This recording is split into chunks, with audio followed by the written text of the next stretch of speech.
मेरा बैच कब से शुरू होगा? और ये किसका बैच हम पढ़ा रहे हैं? क्यों भैया? और ये किसका बैच मैं पढ़ा रहा हूँ, ये तो बताओ। ये किसका बैच मैं पढ़ा रहा हूँ अगर आपका बैच नहीं है तो? नमस्कार, जय हिंद, सुस्वागतम, हार्दिक अभिनंदन बेटा। कैसे हैं आप सभी लोग? उम्मीद करता हूँ तो स्वस्थ हैं, जबरदस्त हैं और एकदम से बेहतर हैं। हम्म।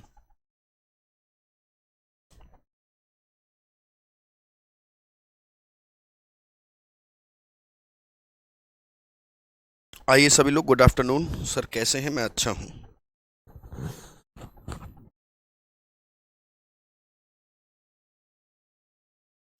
कल मैंने आपको पठार वाला सेक्शन पूरा पढ़ा दिया। अब आइए मैदान।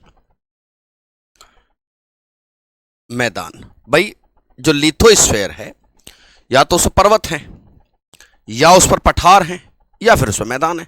पे तीन ही चीज तो हैं। मैदानों में भी एक मैदान है मरुस्थल। कौन से हैं? मरुस्थल। क्यों भैया? सर जी मॉक में नंबर नहीं बढ़ रहे हैं। बढ़ेंगे बेटा, थोड़ा सा वो रखो।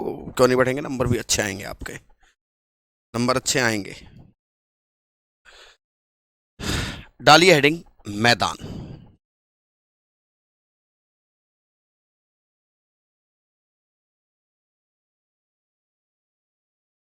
प्लेन्स।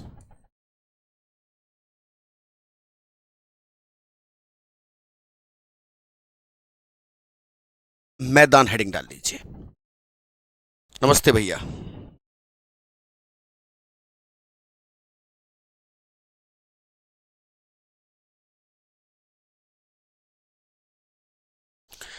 देखिए, मैदान वो क्षेत्र जो जो सामान्यतः समतल होते हैं। सामान्यतः समतल। और जो सी लेवल है, जो समुद्र के स्तर से बहुत ज्यादा ऊंचे नहीं होते हैं, है ना। समुद्र के स्तर से, अच्छी है, समुद्र के स्तर से 150 मीटर ऊंचे होते हैं।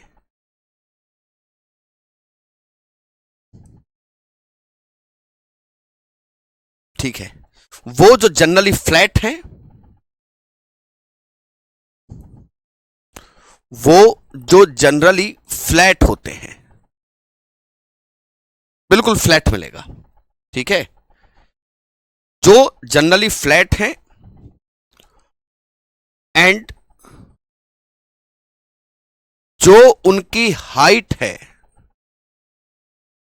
वो 150 मीटर होती है from sea level. From sea level. इस बात को यहां क्लियर करना बहुत ज्यादा जरूरी है कि ये क्या मामला नया निकल कर आया है। अगर आप पहाड़ों को देखें, भाई जो पहाड़ हैं इस तरीके से ऊपर से शंक्वाकार, अगर आप पठारों को देखें इस तरीके से, है ना, ये क्या होते हैं? पहाड़। और ये होते हैं पठार।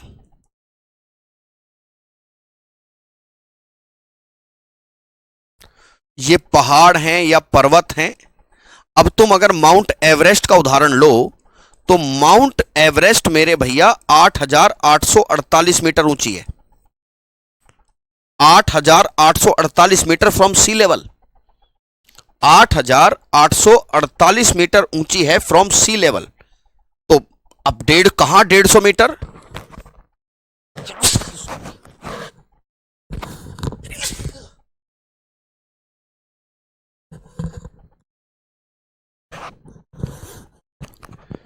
है ना। ये 8,848 मीटर ऊंची है फ्रॉम सी लेवल।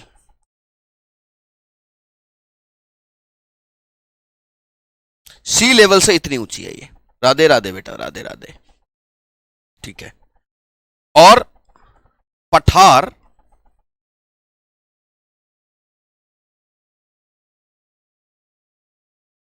लगभग अगर तिब्बत का पठार देखो तो 5,000 मीटर ऊंचे तक भी होते हैं। कहां से? सी लेवल से। क्यों बाबू? तो इसका मतलब हुआ कहां 8,000, कहां 5,000, कहां 150 मीटर। तो ये 150 मीटर ही ऊंचे होते हैं समुद्र से। ठीक है, क्या होते हैं? 150 मीटर जो समुद्र स्तर से ऊंचे होते हैं। और इनका निर्माण इनका निर्माण कैसे होता है? नदियों के जमाव से, नदियों के अवसाद के जमाव से, नदियों के अवसाद के जमाव से, अपर्दन से, अपर्दन से, ईटीसी।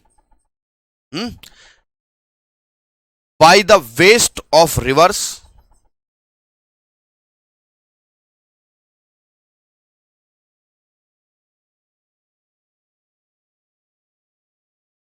है ना, बाय द इरोजन,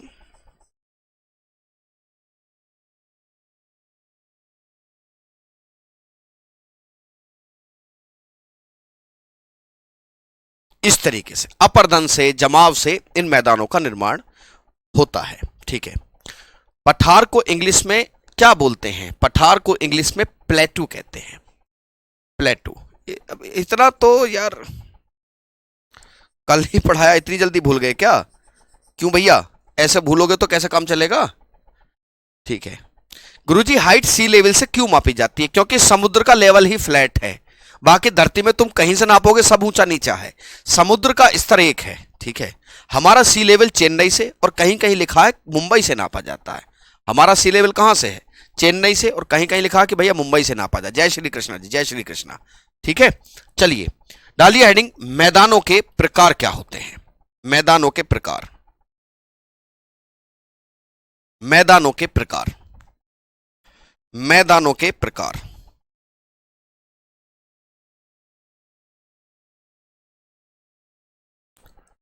मैदानों के प्रकार।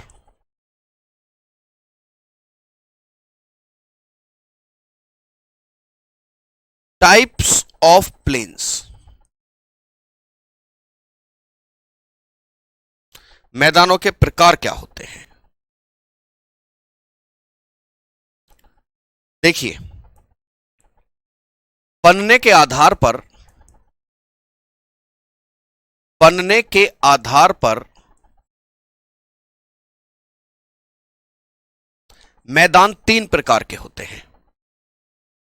बनने के आधार पर मैदान तीन प्रकार के होते हैं। सर आपकी वॉइस में प्रॉब्लम है, कैसे हो सकता है?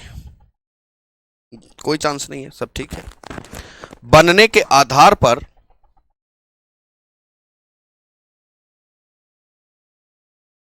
मैदान तीन प्रकार के होते हैं।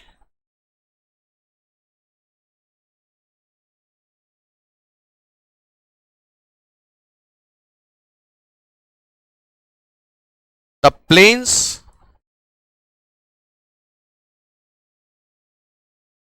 are of three types,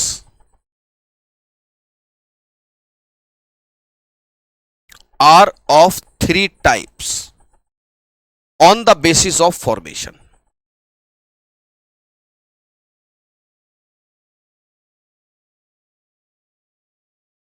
On the basis of formation, बनने के आधार पर कितने प्रकार के होते हैं? तीन प्रकार के। सबसे पहले होते हैं संरचनात्मक मैदान, जिन्हें स्ट्रक्चरल प्लेन्स कहते हैं। सबसे पहला मैदान है संरचनात्मक मैदान।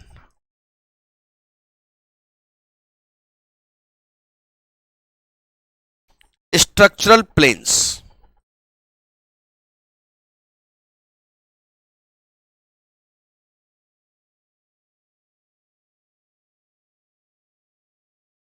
Structural planes.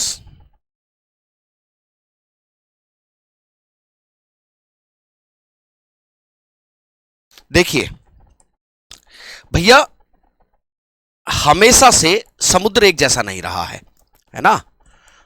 हमेशा से समुद्र एक जैसा रहा नहीं है, या तो समुद्र पीछे हटा है या धरती ऊपर उठी है। तो ऐसे इस प्रकार से बने मैदानों को, ठीक है, समुद्र इस प्रकार से बने मैदानों को स्ट्रक्चरल प्लेन्स कहते हैं। मान लो समुद्र पीछे हट जाए, धरती ऊपर उठ जाए, ठीक है। देखिए, जब ये कौन से मैदान हैं, इसे लाइट को बंदी कर दो, बड़ी चौंध लगी एकदम से। जब समुद्र पीछे हटे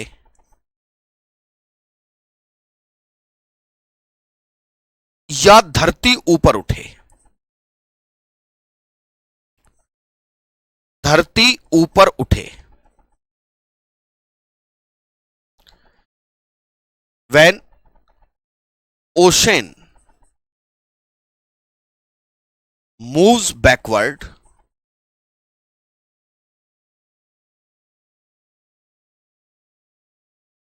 ठीक है, और लैंड पार्ट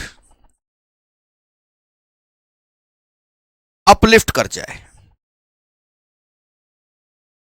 तो क्या बन जाते हैं, मैदान बन जाते हैं। भाई मान लो समुद्र पीछे हट गया, ठीक है, अगर समुद्र पीछे हट गया तो जमीन छोड़ देगा, पीछे लैंड पार्ट जो है उसका ऊपर आ जाएगा। तो इस प्रकार से जो मैदान बनते हैं उन्हें स्ट्रक्चरल प्लेन्स कहते हैं, ठीक है। इसका उदाहरण क्या लिख सकते हैं आप, उदाहरण भारत में पश्चिमी तटीय मैदान, भारत में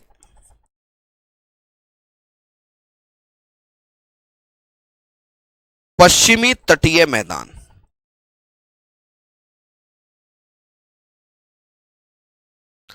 देखो मैं बता देता हूं हुआ क्या है पश्चिमी तटीय मैदानों पर। जैसे ये भारत है, इस तरीके से ये पश्चिमी घाट हैं, ये क्या है साहब, ये पश्चिमी घाट की पहाड़ियां हैं।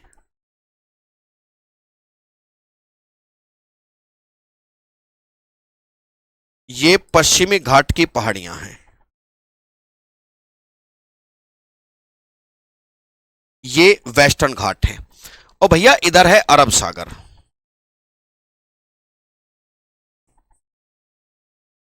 तो अरब सागर चूंकि पीछे हटा,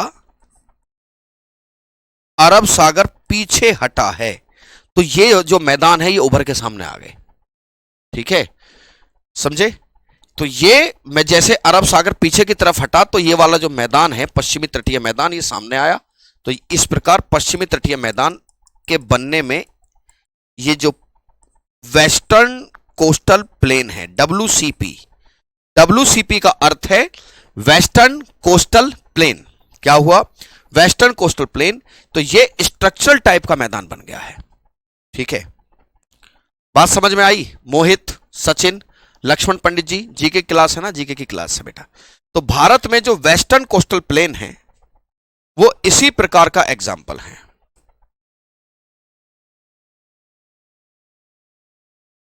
वेस्टर्न कोस्टल प्लेन्स,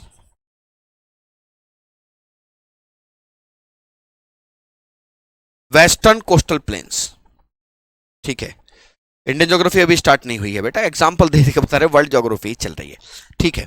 तो एक तो होते हैं संरचनात्मक मैदान, दूसरे होते हैं अपर्दन वाले मैदान, इरोजनल प्लेन्स। कौन से हैं?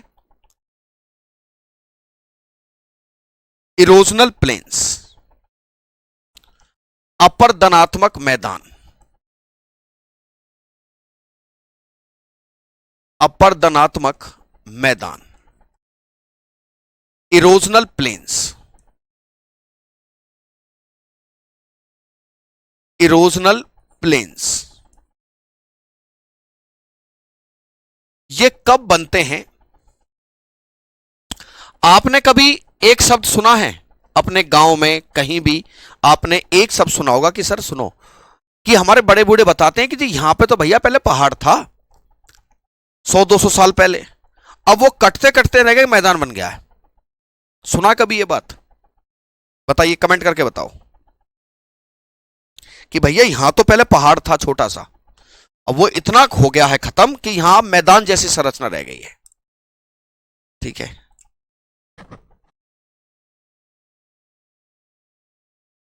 सुना है?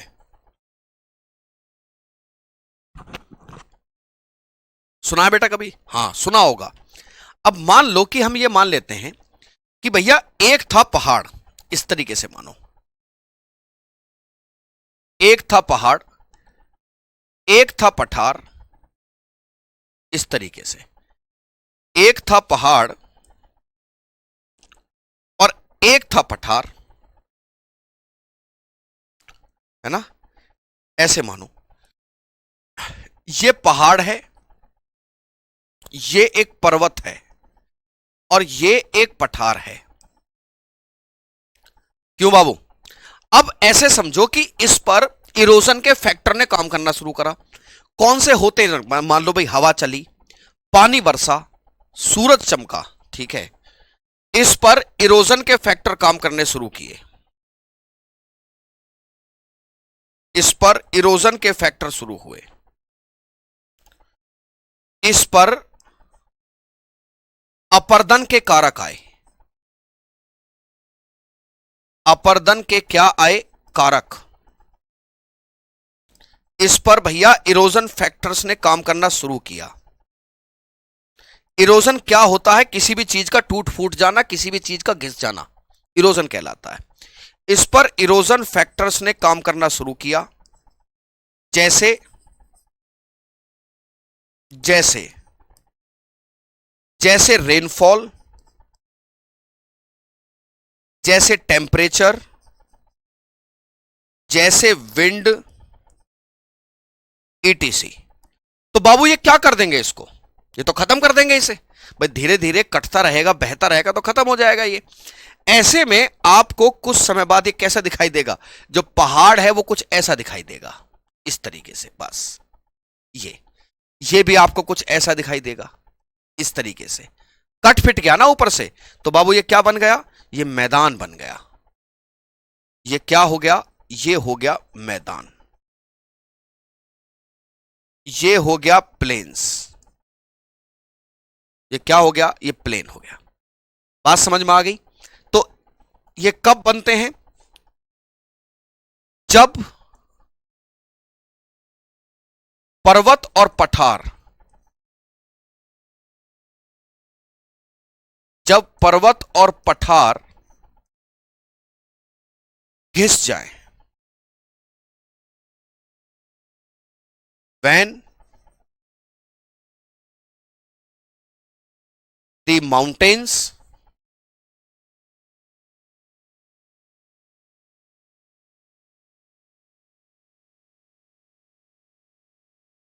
and plateaus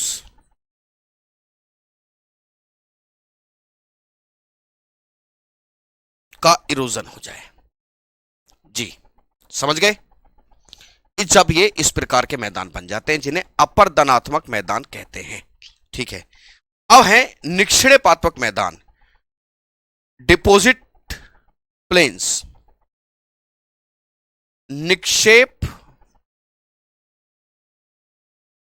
निक्षेपणात्मक मैदान।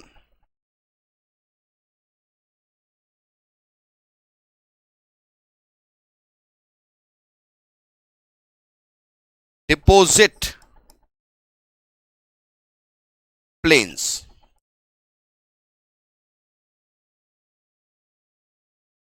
जब नदियां अवसादों का जमाव करके मैदान बनाती हैं, जब नदी प्लस हवा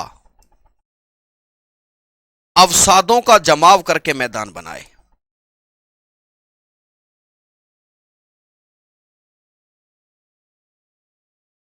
अवसादों का जमाव करे,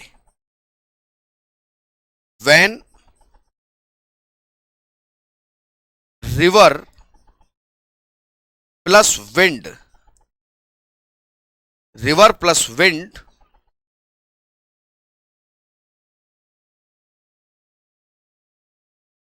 deposits the sediments, the waste. अब जब यहां रिवर की बात आ रही है, एक मिनट रुक जाओ, मैं समझा रहा हूं इसको भी। जब यहां रिवर की बात आ रही है तो इसमें वाटर रिवर और स्नो रिवर दोनों शामिल हैं। इसमें शामिल हैं वाटर रिवर,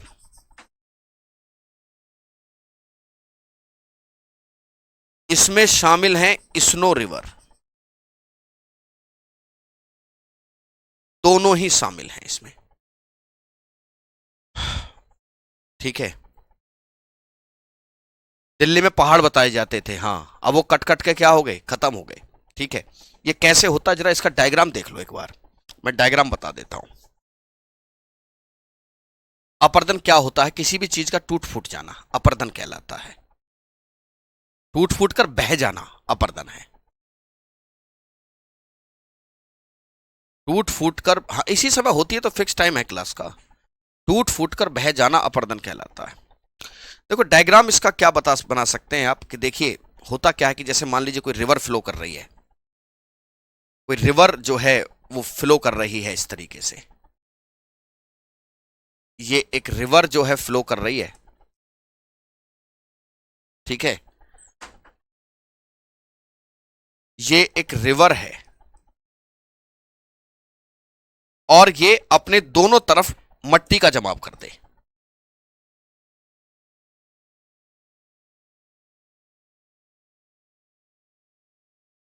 ये अपने दोनों तरफ क्या कर दे, सॉइल का डिपॉजिट, सॉइल का डिपॉजिट कर दे। अब नदी करती ही है दोनों तरफ, तो इससे एक मैदान बन जाएगा बाबू। क्या बन जाएगा, इससे एक मैदान बन के सामने आएगा। ठीक है, जैसे जैसे जैसे गंगा यमुना का मैदान, जैसे भैया गंगा यमुना का मैदान, जैसे गंगा यमुना का मैदान। देखिए क्या है कहानी गंगा यमुना के मैदान की, देखिए जैसे गंगा आ रही है, मां गंगा है इस तरीके से, ऊपर से यमुना जी आ रही हैं इस तरीके से।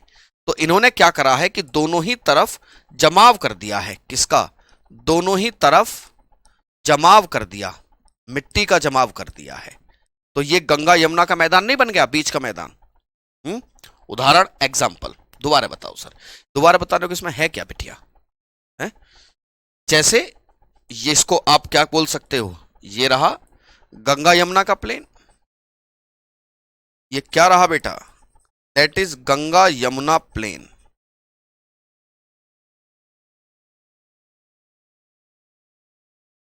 क्या है साहब, ये गंगा यमुना के मैदान है। ठीक है, स्टैटिक जीके कौन पढ़ाएगा, आप क्लास नहीं करते शाम को, क्यों जी क्लास नहीं करते हैं, स्टैटिक जीके हम ही पढ़ाते हैं, क्यों। जो बच्चे क्लास करते हैं वो कमेंट करके बताइए कि सर हम क्लास करते हैं।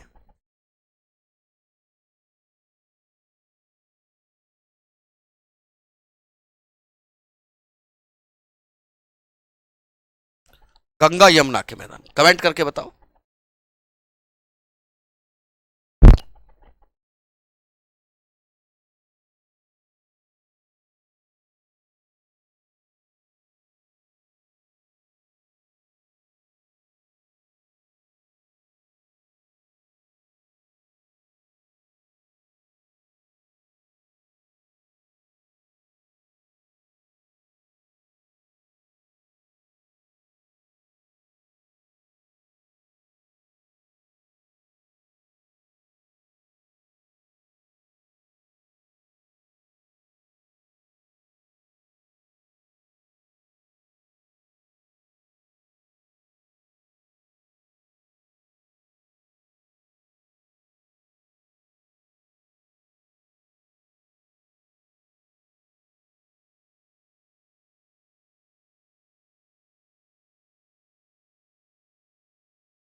आप सभी लोग करते हैं, तो इन बच्चों को बताओ कि क्लास किस लेवल से चल रही है। अब देखिए, तो एक होते हैं वायु के द्वारा बनाए गए मैदान, भैया वायु के द्वारा भी मैदान बनाए जाते हैं। जैसे लोएस के मैदान,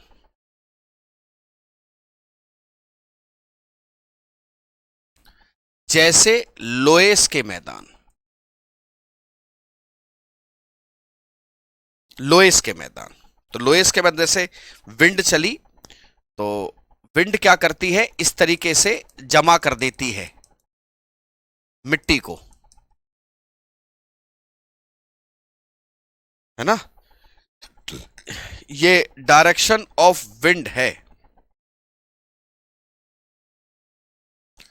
इस तरीके से डायरेक्शन है और इस तरीके से सेडिमेंट्स का जमाव हो गया है।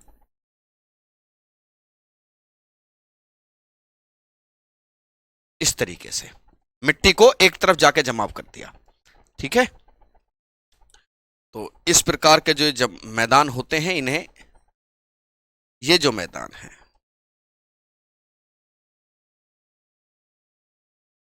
ये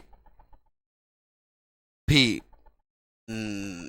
इनको इनको नाम दिया जाता है, इनका नाम पड़ जाता है, इन्हें चीन में लोएस कहते हैं। चीन में इन्हें लोएस कहा जाता है, चीन में लोएस कहते हैं इन्हें। Water river and snow river, बेटा मनीष होता क्या है कि नदी जो होती है ना, इसको हिंदी में हिमानी कहते हैं। तो जो बर्फ की नदी होती है, वो भी बर्फ जो है एक नदी के रूप में धीरे धीरे खिसकती रहती है, और जब धीरे धीरे खिसकती रहती है तो उसे बर्फ की नदी कह देते हैं, ठीक है।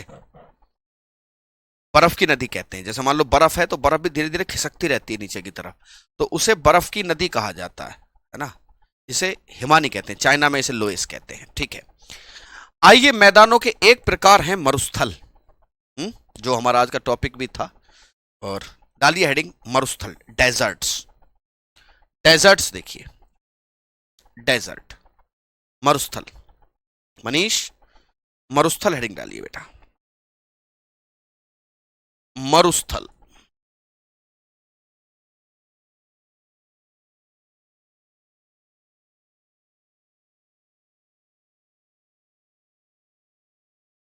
डेजर्ट्स,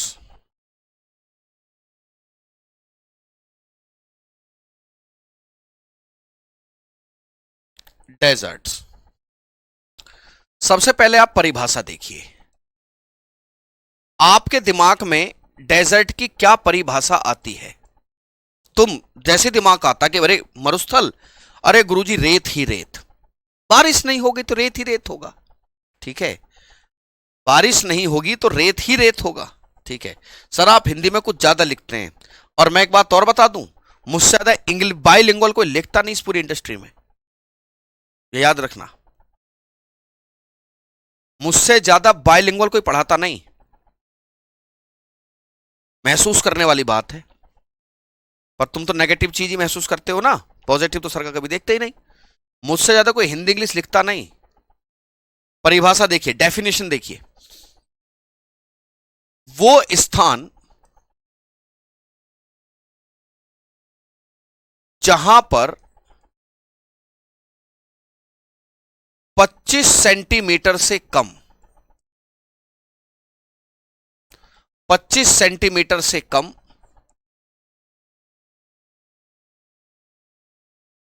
रेनफॉल हो,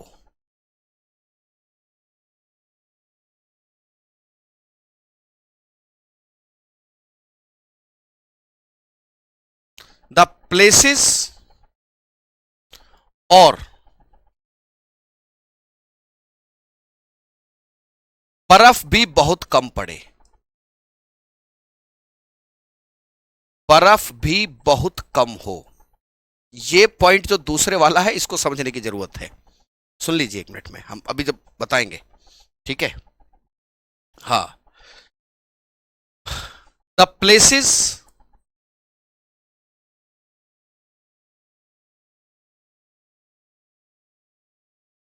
with rainfall less than 25 centimetre and least amount of snowfall. Least amount of snowfall.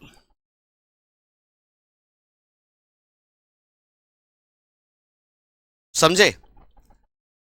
Snowfall, snowfall देखो, आप एक चीज समझो, आप इसका ऐसा देखिए कि जैसे उदाहरण के तौर पर देखो, उदाहरण के तौर पर अगर आप थार का मरुस्थल देखते हैं, क्या देखते हैं? थार का मरुस्थल अगर आप देखेंगे, जो थार डेजर्ट है, थार डेजर्ट, भैया वो बारिश ना होने की वजह से है। क्यों भैया? वो बारिश ना होने की वजह से है, ठीक है? बारिश न होने की वजह से,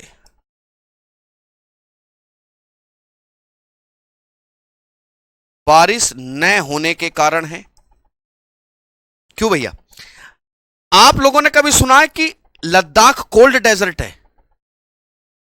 लद्दाख क्या है? Cold desert. भाई वहां तो बारिश का कोई मतलब ही नहीं है, ठीक है?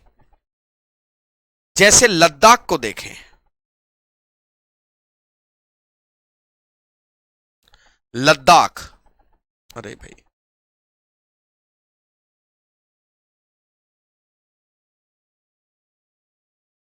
Ladakh,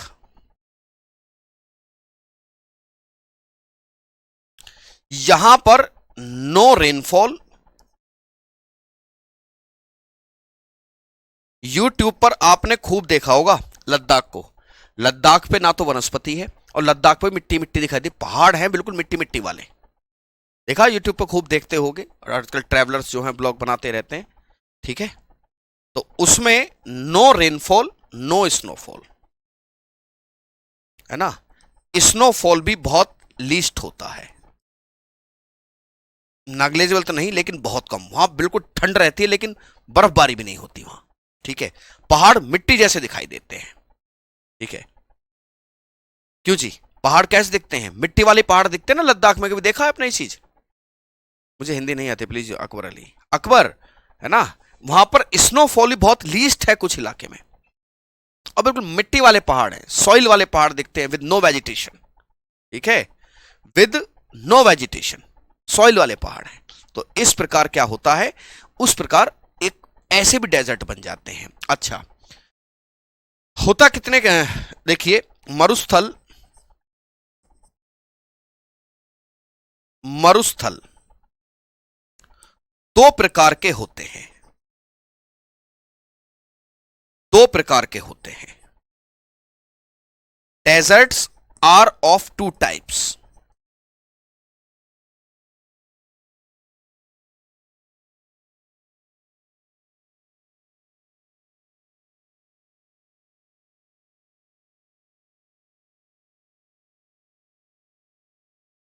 desserts are of two types.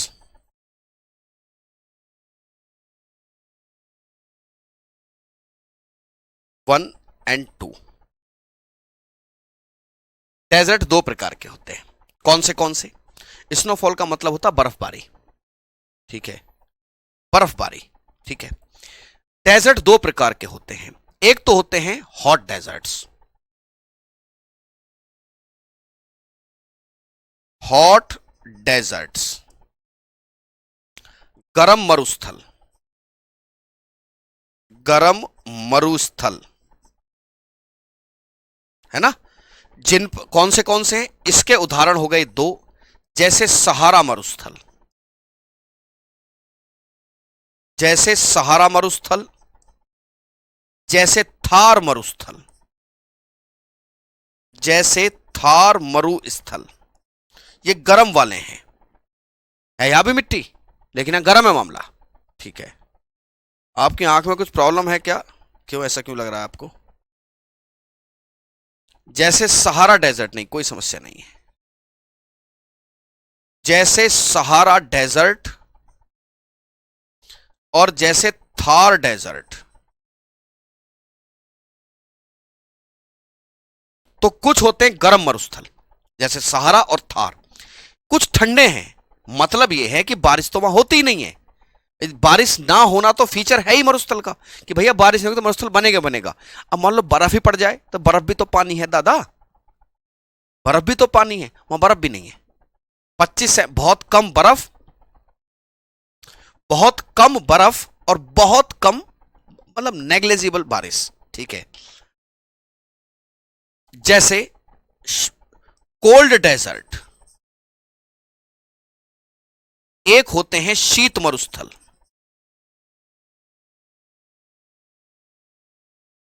शीत मरुस्थल भी के इनके उदाहरण देख सकते हो, जैसे जैसे गोबी डेजर्ट। गोबी का जो मरुस्थल है वो शीत डेजर्ट्स में काउंट होता है। कौन सा मरुस्थल? गोबी मरुस्थल, ठंडे मरुस्थल है। जैसे अंटार्कटिका, जैसे अंटार्कटिका,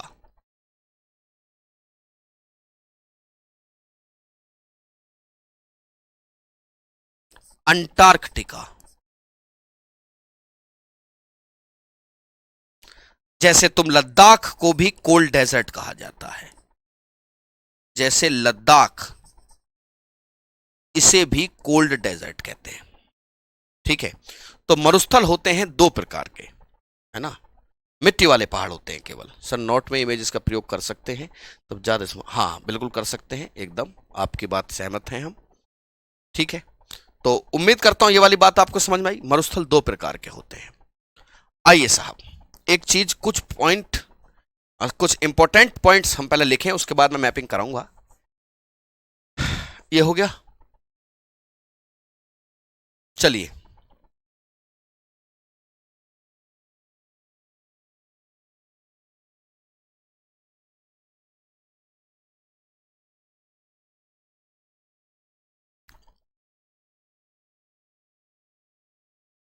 पहाड़ों को पहाड़ ही कहते हैं बेटा, ऐसे पहाड़ों को भी। कुछ चीज नोट कीजिए।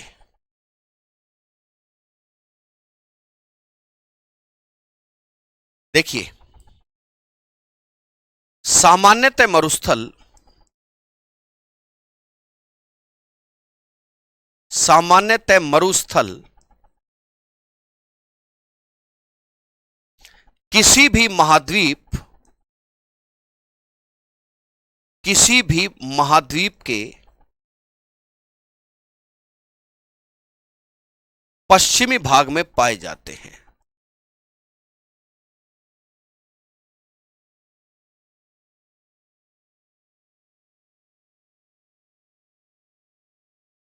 पश्चिमी भाग में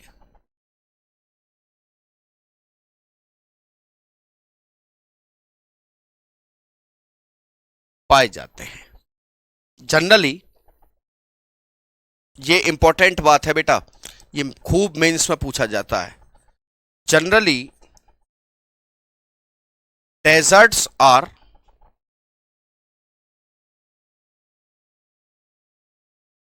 found in western part of continent,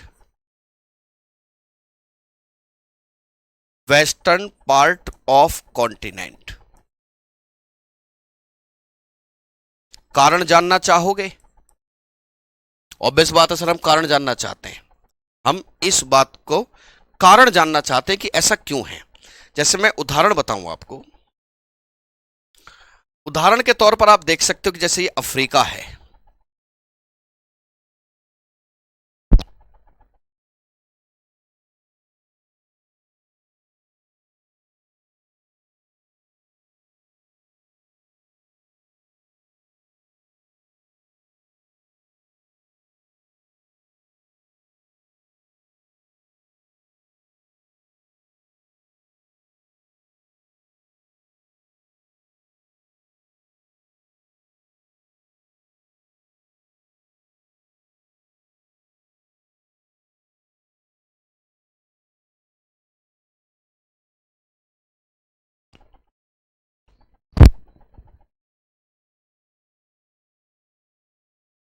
देखिए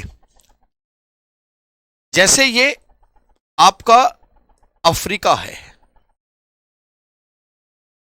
ये अफ्रीका कॉन्टिनेंट है। बहुत इंपॉर्टेंट बात बता रहा हूं, इसको थोड़ा सा ध्यान से समझिएगा। यहां से हो जाता है एक डेजर्ट इस तरीके से, 11 देशों में फैला है, दैट इज सहारा डेजर्ट। ये कौन सा डेजर्ट है? ये सहारा मरुस्थल है,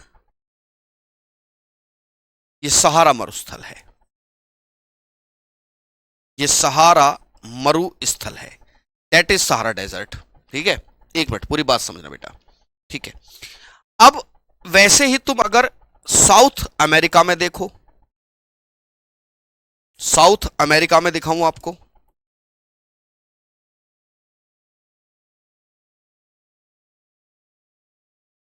साउथ अमेरिका में यहां पर एक डेजर्ट है आटाकामा, चिली में पड़ता है।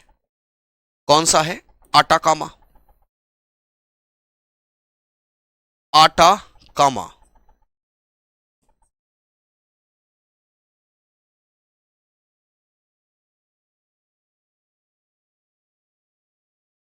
कौन सा है? आटाकामा। ठीक है, साउथ अमेरिका में। यह अफ्रीका महाद्वीप है, यह साउथ अमेरिका है। अफ्रीका ये है साउथ दक्षिणी अमेरिका, दक्षिणी अमेरिका, ये साउथ अमेरिका। आटाकामा देखो चिली में पड़ता है। ध्यान से सुनो, ठीक है। अब वैसे ही अगर तुम भारत में देखो, ऐसे ही अगर मैं आपको भारत में भी दिखाऊं इस तरीके से, तो यहां पर देखो थार डेजर्ट। कौन सा है? थार डेजर्ट।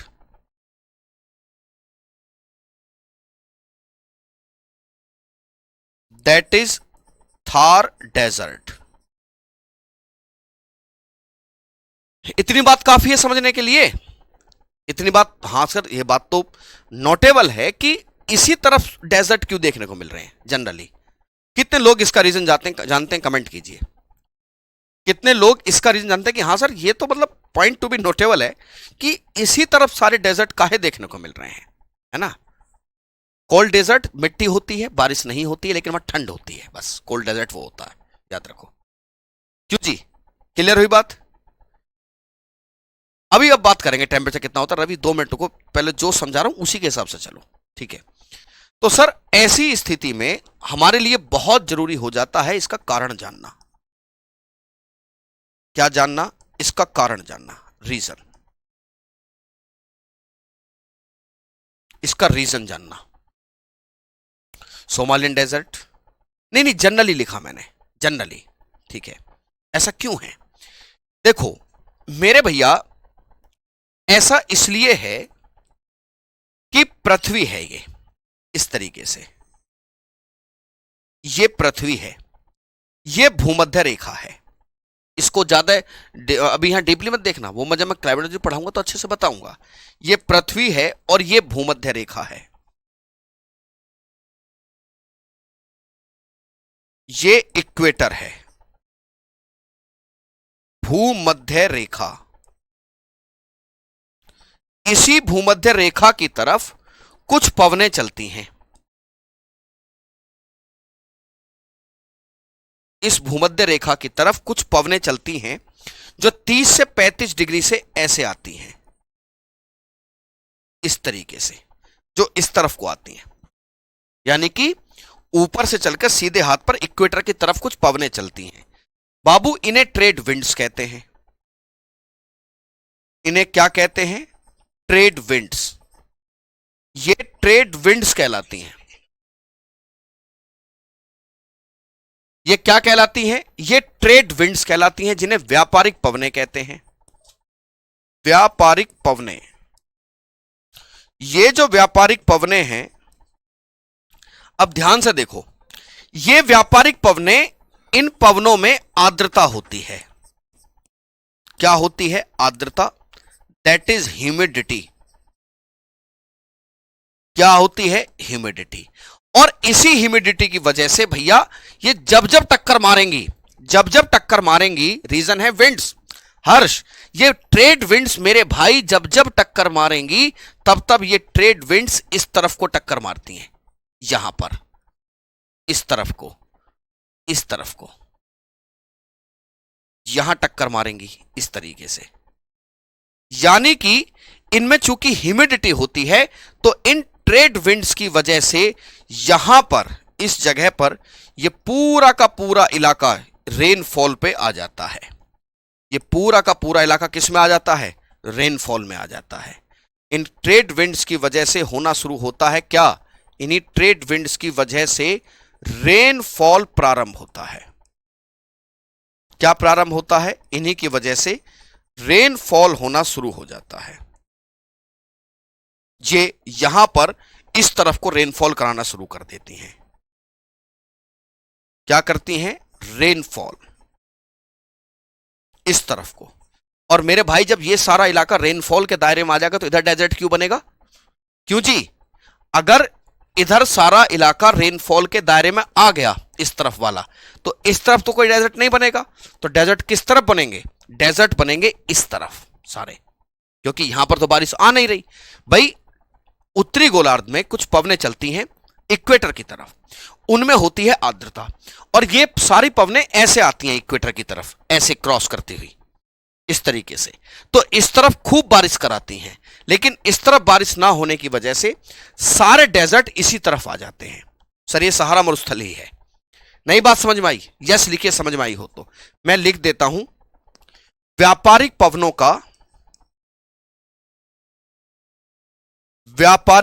का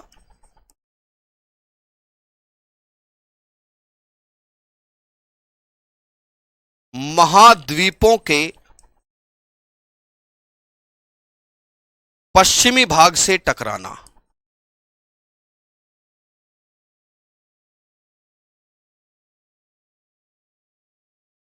पश्चिमी भाग से टकराना।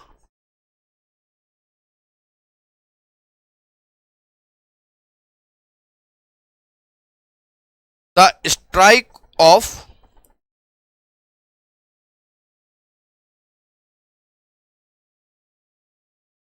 Trade winds from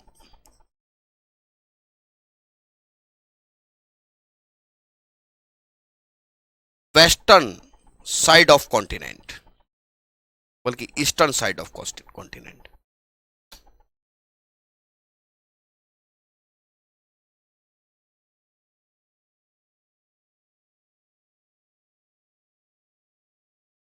from the eastern side of continents. ये याद रखना भैया, जब जब पेपर आपका बहुत नेक्स्ट वो बहुत सारी वजह हैं, लालिनो अल्नीनो तो सारा ही, लालिनो अल्नीनो के प्रभाव तो भारत में ज़्यादा देखने को मिलता है, तो आप इसको बात को समझ गए, ठीक है। अच्छा, वहां भी डेजर्ट बनने की संभावना होती है जहां रेन शेडो जोन होता है, ठीक है। वहां भी डेजर्ट बनने की, भाई मुझे कमेंट करके बताओ, हाँ सर हमारे समझ में आई है ये बात। देखो, अगर आप इस बात को लेकर कंफ्यूज हो रहे हो कि ट्रेड विंड्स क्या होती हैं, तो डोंट गेट कंफ्यूज, क्योंकि ये मैं आपको क्लाइमेटोलॉजी में पढ़ाऊंगा शशि, ठीक है ना, कुमारी संध्या, है ना। तो आप, लेकिन बस यहां पर जो ध्यान देने वाली बात है वो ये है कि सर कुछ हवाएं होती हैं जो इक्वेटर की तरफ चलती हैं, इस तरफ को चल रही होती हैं, तो इस तरफ को वो सारी बारिश इसी तरफ करा देती हैं। इसके पीछे की एक वजह है पहाड़ों का टक्कर होना। इधर हिमालय आ जाता है, इधर कुछ पर्वत आ जाते हैं, तो वो इधर बारिश कम होती चली जाती है। तो जब बारिश कम होती चली जाएगी तो ऑब्वियस बात है रेनफॉल जो है नहीं होगा, तो वो डेजर्ट ही बनता चला जाएगा, ठीक है। ये बात आप अच्छे से समझ गए हैं, ठीक है, समझे? बहुत शानदार। अच्छा, एक बात और याद रखना, रेन शेडो जोन भी मरुस्थल बनने के लिए जिम्मेदार होते हैं। नोट में लिखिएगा अगली बात, रेन शेडो जोन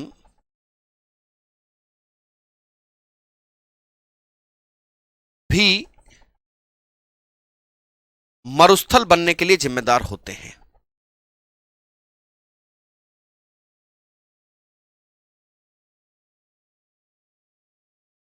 भी मरुस्थल बनने को जिम्मेदार हैं।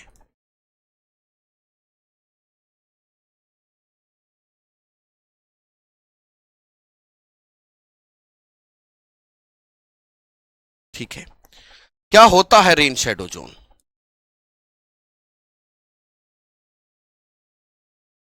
वह क्षेत्र जहां बारिश के मौसम में भी बारिश नहीं होती है।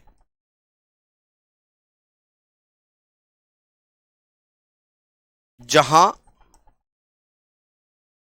बारिश के समय में भी बारिश ना हो।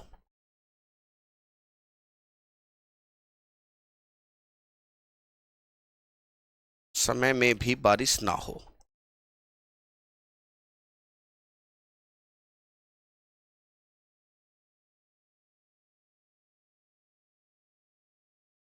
The area at which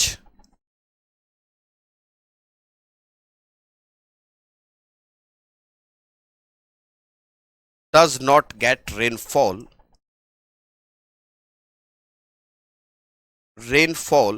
in rainy season।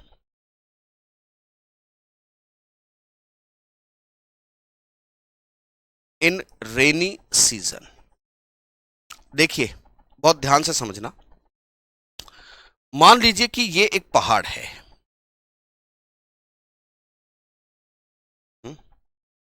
इस तरफ समुद्र है,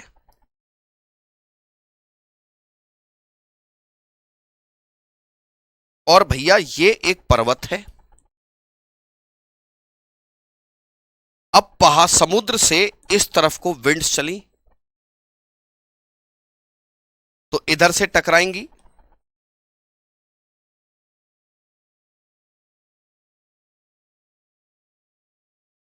इस तरीके से ये विंड्स चलती हैं।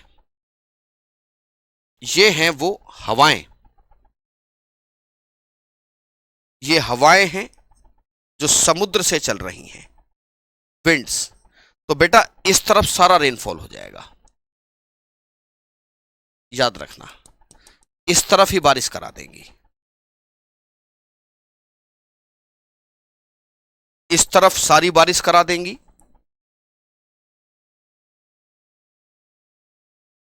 इस तरफ ही क्या हो जाएगा, रेनफॉल।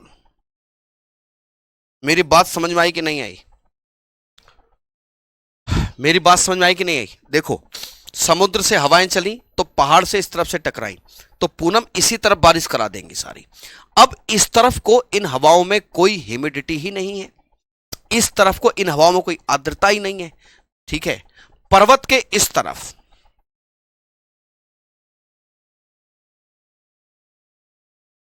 पर्वत के इस तरफ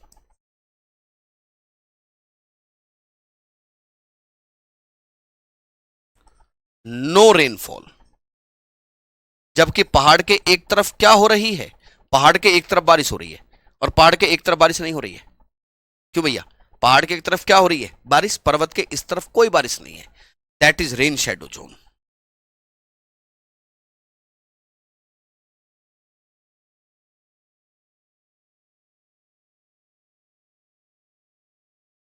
ठीक है, याद रखना, समझ गए? तो इस वाले इलाके को अगर यहां बारिश नहीं पड़ेगी तो इधर भी डेजर्ट बनता चला जाता है, ठीक है। मेरे हिसाब से ये पूरा हो गया है, मैंने मतलब थ्योरी सारी बता दी है इसकी। अब मैं कल आपको वो कराऊंगा मैपिंग, कौन सा डेजर्ट कहाँ है। तो रेडी रहिएगा, मैप लेकर आइएगा, ठीक है। कल मिलते हैं, ठीक है। इसका एग्जाम्पल पूछ रहे हैं रविंद्र पटेल जी।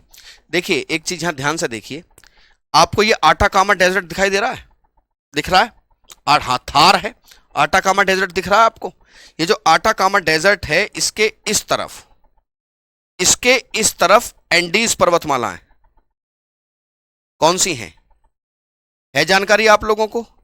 ये रही एंडीज पर्वतमाला है। तो गड़बड़ हो जाती है, उस तरफ बारिश नहीं होती।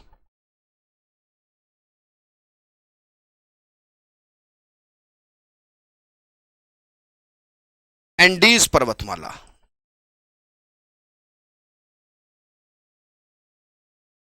एंडीज पर्वतमाला, ठीक है। ऐसा क्यों है? क्योंकि उस तरफ को रेनफॉल के लिए होगा तो तब जब हवा में कुछ ह्यूमिडिटी होगी, सारी तो इधर पर बरस गई है, ठीक है। वो और चीजें मैं क्लियर करूंगा जब क्लाइमेटोलॉजी पढ़ाऊंगा। तो अब मैंने आपको बेसिक सारा पढ़ा दिया, अब मैं अगली क्लास में आपको डेजर्ट पूरी दुनिया में कहाँ कहाँ है सब बता दूंगा, एग्जाम्पल बता दिया मैंने, ठीक है। चलिए, धन्यवाद। स्टैटिक जी के 10 बजे।